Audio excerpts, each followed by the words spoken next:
Bonjour à toutes et à tous, c'est Emmanuel Correa, bienvenue dans un nouveau tuto Photoshop. Dans celui-ci, je vous propose de réaliser un photomontage de ce type. Et je vous mets le lien des images pour réaliser ce tuto dans la description. Et attention, ce tuto ne s'adresse pas aux débutants, vous devez être à peu près à l'aise quand même avec Photoshop. Bien, alors je vais commencer par faire un nouveau document. Je vais faire un document qui fait 4000 pixels de côté. On va faire un document carré, vous mettez une résolution de 300 et vous laissez le reste en RGB. Et dans les options avancées, on va se mettre en sRGB. Je clique sur créer. Je vais aller chercher l'image de la forêt, je vais la faire glisser, je prends l'outil de déplacement, je fais glisser l'image sur l'onglet de notre nouveau document, je maintiens le clic et je lâche. Je vais coller l'image, voilà, à partir de son côté droit ici, tac, à ce niveau-là. Donc c'est là dedans qu'on va travailler. On va devoir refaire le brouillard à l'intérieur de cette image. Alors pour cela, il va falloir qu'on détourne tous les arbres. Évidemment, ça va être un petit peu long de faire ça. Alors je vous propose de faire plutôt un détourage de 3 arbres qu'on va dupliquer dans l'image et on va recréer la forêt très facilement plutôt que de devoir tout détourer les arbres. Alors ce que vous allez faire, c'est que vous allez devoir détourer, alors je vais vous indiquer les arbres que vous allez détourer. Je voudrais qu'on détourne cet arbre-là, celui-ci, et celui-ci. Alors vous allez aussi prendre la souche, mais par contre vous ne prenez pas les branches. Vous allez utiliser les outils que vous souhaitez pour le détourer. Je vous conseille d'utiliser plutôt l'outil plume, ou si vous n'êtes pas à l'aise, utilisez les outils lasso. Vous allez mettre chaque arbre bien sûr sur un calque séparé. Voilà le résultat. Donc j'ai un arbre ici, un arbre là, un arbre là. Voilà, c'est ça que je veux, plus la forêt. Vous mettez sur pause, vous faites le détourage et on se retrouve tout à l'heure. Une fois que vous avez détouré vos arbres, on va maintenant créer les branches. Pensez à nommer vos calques quand même. Je vais utiliser pour créer les branches un filtre qui s'appelle arbre, qui est très pratique pour ça. Avant tout, je vais créer un calque vide en dessous de mon arbre 1, le premier arbre ici. Et je vais l'appeler branche. Et je vais aller ensuite utiliser la plume pour faire un tracé qui va courir comme cela. Donc je fais un premier point en bas, j'en fais un autre en haut, encore un autre et je descends. Donc je fais un rectangle qui n'est pas terminé, vous voyez, tac tac, un tracé comme ça. Donc j'ai 4 points ici que je n'ai pas fermé. Je pourrais le fermer, mais bon, c'est pas nécessaire. Alors pourquoi j'ai fait ça? C'est parce que je vais utiliser un filtre qui va suivre le tracé et dessiner un arbre le long de ce tracé. J'aurais pu dessiner un arbre tout droit, mais j'ai remarqué que j'obtenais de meilleurs résultats en faisant comme ça. Je vous montrerai tout à l'heure pourquoi. Vérifiez que votre calque branche est bien sélectionné. Vous allez dans le menu filtre, rendu, arbre, et on va choisir comme type d'arbre le numéro 29, dans la liste ici, plante à feuilles. Lumière 0, quantité de feuilles 0, type de feuille 0, hauteur des branches, j'ai mis le minimum à 70, épaisseur des branches, je vais mettre à 80. Ok. Ensuite, vous décochez feuille par défaut, vous décochez forme aléatoire, ce qui va vous permettre de déplacer le curseur et de recréer à chaque fois un calcul et une autre disposition des branches. Ok, une fois que vous avez trouvé quelque chose qui vous intéresse, vous cliquez sur OK. Et on obtiendra des petites branches comme ça. Alors je vais aller dans le panneau tracé, décocher, désactiver mon tracé en cliquant ici dans cette zone. Et voilà, j'obtiens ça. C'est juste ce qu'il me faut. Si on regarde dans l'image d'origine, on a quelques branches comme ça, qui sont très dépouillées. Et pour obtenir à peu près cet effet-là, le simple fait voilà, d'ajouter des feuilles, d'ajouter des branches sans feuilles, ça nous donne un résultat un peu similaire. Alors je vais vous détailler quand même comment fonctionne vite fait ce filtre, vraiment très vite fait. Je crée un calque vide et si je prends l'outil plume, je peux dessiner un tracé comme cela et faire suivre sur ce tracé donc les paramètres d'arbre que nous avons saisis. Et si je fais juste un tracé simple comme ça, vous voyez que je vais obtenir des branches qui sont très longues. Et c'est pas du tout ce que je souhaite. Alors qu'en faisant comme on a fait tout à l'heure, c'est-à-dire en faisant suivre l'arbre le long d'une forme plutôt comme ça, je vais obtenir des branches beaucoup plus courtes. Donc voilà, c'est une petite astuce pour avoir des branches qui étaient plus courtes pour cet exercice en tout cas. Avant de faire les autres arbres, on va grouper l'arbre 1 avec ses branches, et je vais nommer ce groupe arbre 1, et ce que je vais faire aussi, c'est qu'à l'intérieur de ce groupe, déjà je vais mettre le groupe en mode normal et pas en mode transfert. Vous allez voir pourquoi. C'est parce que je vais ajouter un calque de réglage à l'intérieur entre les branches et l'arbre. Pourquoi? Parce que les branches, regardez, si on zoome, elles sont marron, alors que l'arbre, lui, il a tendance à être un petit peu bleu, magenta. Voilà, il n'est pas du tout marron. Donc je sélectionne les branches, je vais aller chercher ici un réglage de type teinte saturation et je vais ici cocher coloriser, ok, et aller choisir une couleur dans les bleus, comme ça, et peut-être désaturer un petit peu la couleur. Voilà, comme ça ce sera beaucoup plus conforme à notre tronc. Donc une fois que vous avez fait ça, vous faites exactement la même chose pour les autres arbres, donc arbre 2 et arbre 3, ok, et on se retrouve une fois que vous avez terminé ça. Une fois que vous avez fini ça, vous allez vous retrouver donc avec 3 groupes et avec les branches à l'intérieur et le calque de réglage. On va maintenant dupliquer nos arbres afin de reconstituer la forêt. Alors on ne va pas remettre tous les arbres, on va en mettre une dizaine à peu près, ça suffira largement. Pour cela, je vais m'aider quand même de la forêt existante. Donc je reclique sur le calque de la forêt et je vais baisser son opacité. Comme ça, je vois bien, voilà, mes calques d'arbres. Et je vais dupliquer ces arbres afin de refaire la forêt. Alors je ne vais pas tout refaire. Je vais prendre d'abord l'outil de déplacement ici. Je vais cocher ici sélection automatique et groupe. Voilà, dans la liste, comme ça, lorsque je vais cliquer sur un arbre, je vais directement choisir ce groupe. Alors, je vais déplacer cet arbre-là ici. J'appuie sur Alt lorsque je le déplace et je le mets ici. Voilà. Et je vais changer son échelle avec la commande transformation manuelle, CTRL-T sur PC, commande T sur Mac. Je peux baisser le point de référence à ce niveau-là et baisser sa taille. Voilà. Et je vais faire ça pour quelques arbres. Faites varier l'orientation des arbres, vous pouvez faire une variation de symétrie. Donc voilà le résultat que vous devriez à peu près obtenir. Ici j'ai 14 arbres que j'ai dupliqués. Je me suis aidé donc de l'image de fond pour les positionner à peu près correctement. Je vais pouvoir remettre cette image de fond avec son opacité de 100% et j'obtiens ce résultat. Alors maintenant nous allons construire une carte de profondeur de champ à l'aide de niveaux de gris. Très simplement, je vais vous montrer comment faire. Dans un premier temps, on va devoir faire le sol. Alors le sol, on va le faire s'arrêter à ce niveau-là, c'est-à-dire qu'on va prendre juste l'avant-plan, juste à la lisière ici, à partir du moment où ça devient très clair. Ça sera notre sol. Et on va dire que le brouillard, une fois passé ce stade, sera quasiment à 100%. Donc ce qu'on va faire, c'est que je vais ici, au niveau du calque forêt, je vais détourer le haut comme ça, avec le lasso normal. Ici, je peux faire quelque chose d'assez grossier, voilà, et remonter comme cela. Très bien. Je vais faire en sorte de dupliquer le calque forêt. Donc, je vais le glisser sur l'icône créer un nouveau calque. Alors, ne faites pas CTRL-J, puisque là, on a fait une sélection, ça dupliquerait le contenu de notre sélection dans un autre calque, c'est pas ce qu'on veut. Donc, faites glisser le calque forêt sur l'icône créer un nouveau calque. Et maintenant, puisque votre sélection est active, appuyez sur la touche supprime pour supprimer le contenu de votre sélection. Ce qui nous fait que si je cache la forêt, j'obtiens ça. Donc vous voyez, avec les arbres qu'on a posés, on a déjà quelque chose qui est presque convaincant. Alors j'ai fait exprès de ne pas créer cet arbre-là, car devant, ici, je mettrai le cerf. Donc ce que je vais faire, c'est peut-être dans un premier temps cacher tous les arbres ici. Hop, je fais glisser mon curseur sur les yeux, voilà. Et j'obtiens ce résultat. Ce que je vais faire, c'est que je vais supprimer toutes les souches avec l'outil correcteur, tout simplement. Mais avant ça, je vais nommer mon calque ici sol, comme ça je sais de quoi je parle, et je vais créer un autre calque par-dessus dans lequel je vais mettre mes corrections. Et je vais, regardez, écrêter ce calque avec le sol en appuyant sur Alt entre les deux calques, ce qui me permettra de ne pas dépasser de cette zone du sol. Donc je prends ici l'outil correcteur, en mode normal, un classique, avec ici actif et inférieur coché bien sûr, et je vais commencer voilà, à supprimer les petites zones. En fait ce que je veux c'est supprimer les souches, alors c'est pas la peine d'être très précis, d'y passer trop de temps, mais bon.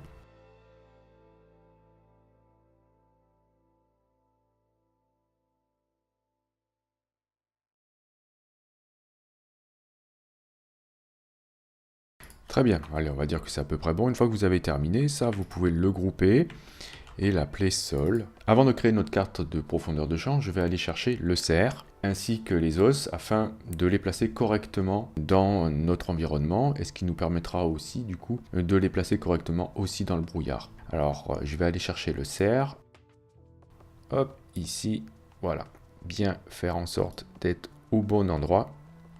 Moi, je voudrais mettre le cerf donc à ce niveau-là, au niveau de... Alors, pas dans un groupe, je voudrais le mettre ici, devant cet arbre.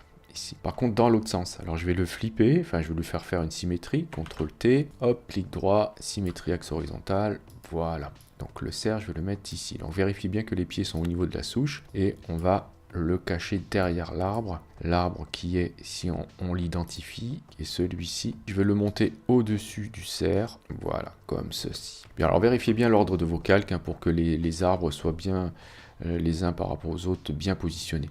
Donc très bien, alors mon cerf est ici, ok, en plus il a la bonne taille, c'est exactement la taille que je souhaite, et je vais mettre les os à ce niveau-là, alors tout devant, voilà, hop, ce calque je vais l'appeler os, et ce calque-là, cerf. Très bien, alors les os sont un petit peu gros, je vais les réduire un petit peu.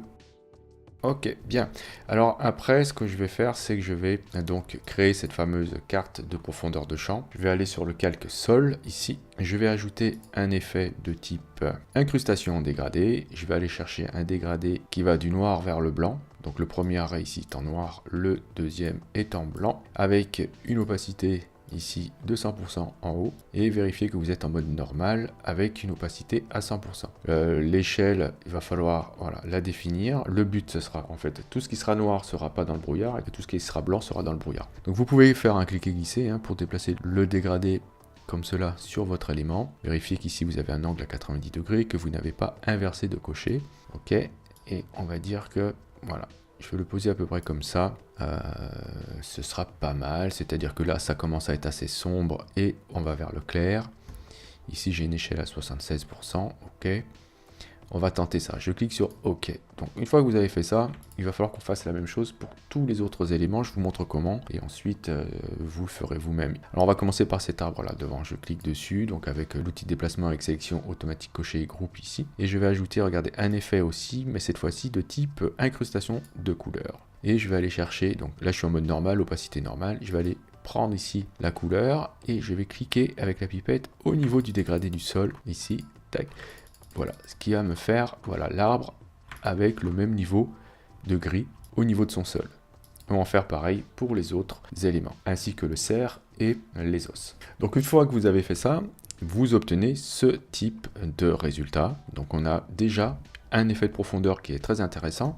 Il ne manque plus qu'à faire la même chose pour le fond. Donc ici je vais aller chercher le calque forêt et je vais lui ajouter pareil, un effet de remplissage de type incrustation de couleur, ok, et je vais prendre cette fois-ci la dernière valeur de gris ici, donc la plus claire, tac, voilà. Donc maintenant, on a notre calque de profondeur de champ qui est terminé. Alors, on va devoir transformer ça en sélection. Pour cela, je vais aller chercher dans le menu, dans le panneau couche. Alors, si vous n'avez pas le panneau couche, vous allez le chercher dans le menu fenêtre.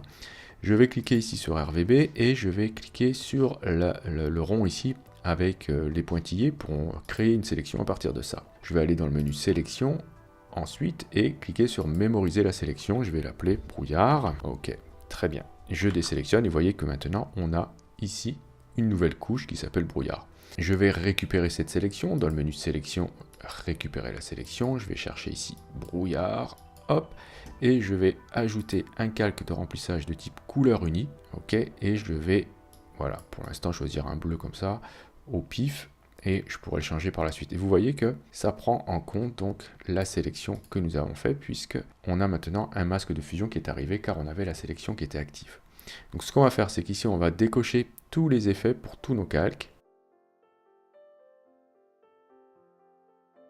et on obtient déjà un brouillard comme ça. Alors ce qu'on peut faire, c'est déjà définir une couleur. Je vais peut-être définir une couleur un peu comme ceci. Alors j'ai oublié un arbre ici, c'est celui-ci. Voilà. Et si vous voulez ajouter de la densité dans le brouillard, vous vous mettez au niveau de votre masque de fusion.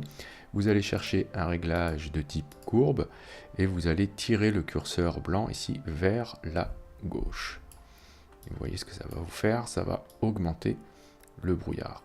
Ok, une fois qu'on a fait ça, il faut trouver une ambiance de couleur et mixer les couleurs du cerf et de l'os ici et trouver un petit peu une ambiance lumineuse intéressante pour notre image.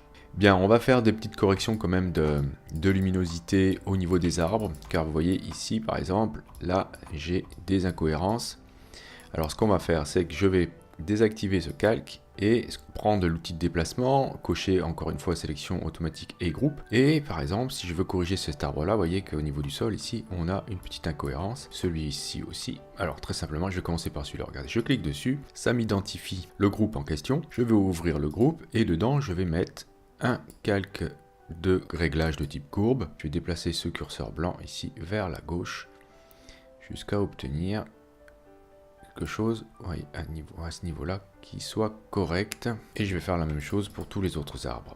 Bien, maintenant qu'on a fait ça, on a les souches qui sont un petit peu mieux intégrées. On va changer l'ambiance de la couleur générale de l'image. Par-dessus, ici, je vais ajouter un calque de réglage de type teinte et saturation.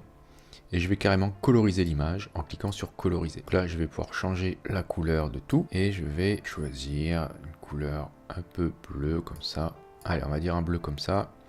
Et je vais, au niveau du calque, ici, me mettre en mode couleur. Voilà, maintenant au niveau du brouillard, regardez, si vous double-cliquez sur la vignette, vous allez pouvoir augmenter la luminosité du brouillard. Regardez, si on le met blanc comme ça, on aura quelque chose de très lumineux, très clair. Ok, donc voilà le type de réglage que vous pouvez faire. Si vous voulez avoir un réglage plus clair, vous pouvez, comme ça, au niveau du calque de remplissage de type couleur unie, ici, changer la luminosité.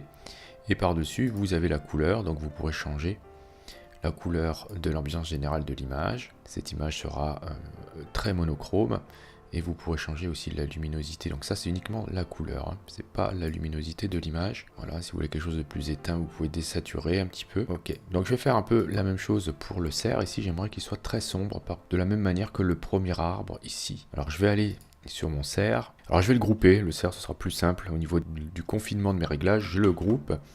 Et je vais l'appeler cerf, ce groupe, bien sûr, et le mettre en mode normal au lieu de le mettre en mode transfert. Je vais dans ce groupe sélectionner le calque cerf et par-dessus, je vais ajouter un réglage de type teinte saturation. Et là, je vais pouvoir baisser la luminosité du cerf. Voilà, je voudrais qu'il soit un peu comme ici, cet arbre-là. Donc, je baisse la luminosité, voilà, pas trop. Ça matche un petit peu ici la luminosité.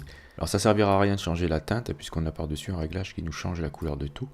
Ici, on va juste pouvoir baisser uniquement la luminosité. Donc je vais le mettre un peu comme ça. Et si je veux faire revenir des taches de luminosité par-dessus, je peux, dans le masque de fusion, peindre en noir les zones que je souhaite faire revenir en éclairage. Alors après, je voudrais faire la même chose ici pour les os. Et je vais mettre tout ça dans un groupe que je vais appeler os. Et mettre par-dessus un réglage de type à nouveau teinte saturation.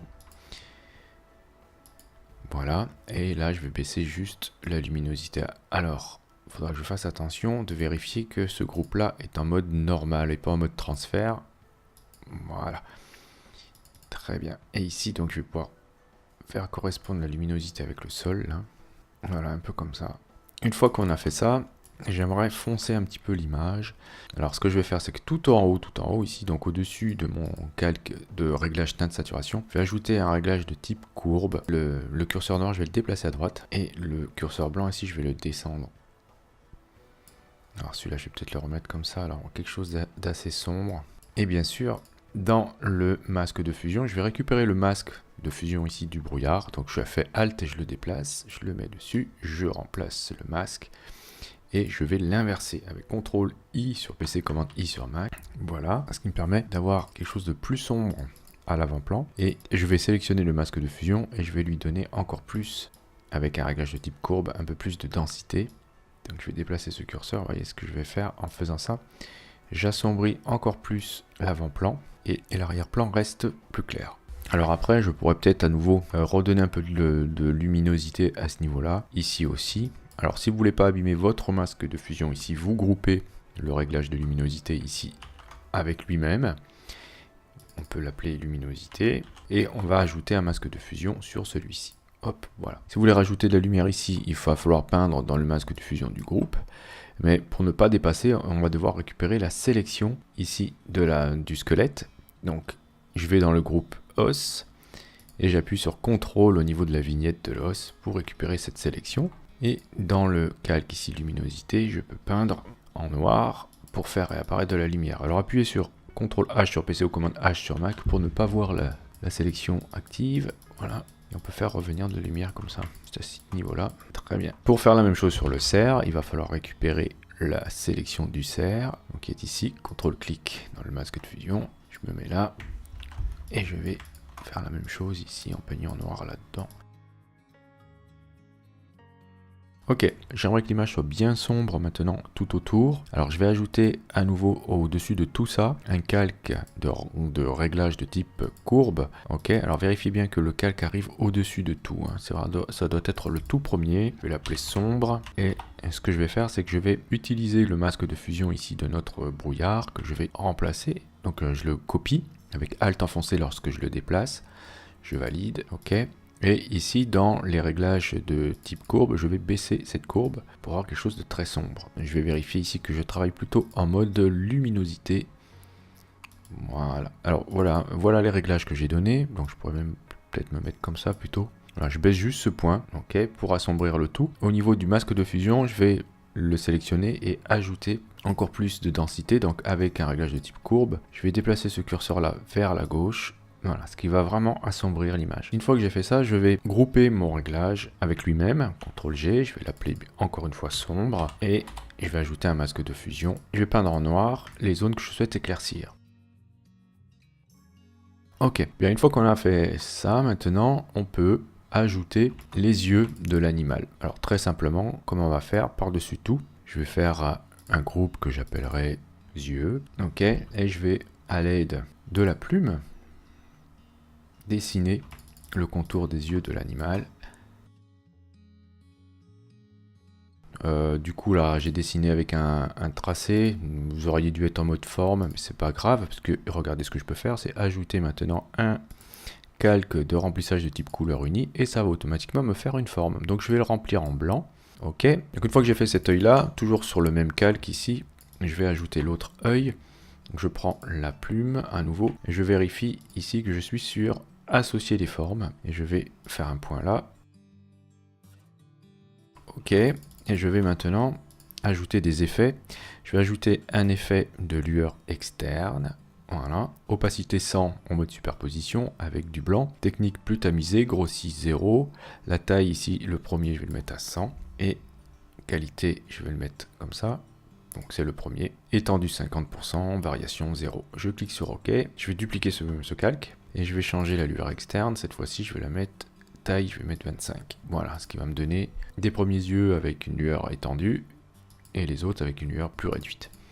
Ce qui me donne cet effet-là. Si vous souhaitez ajouter un peu plus de lumière à ce niveau-là, sur les os, il va falloir aller trouver ici le calque os dans lequel on avait fait nos petits réglages.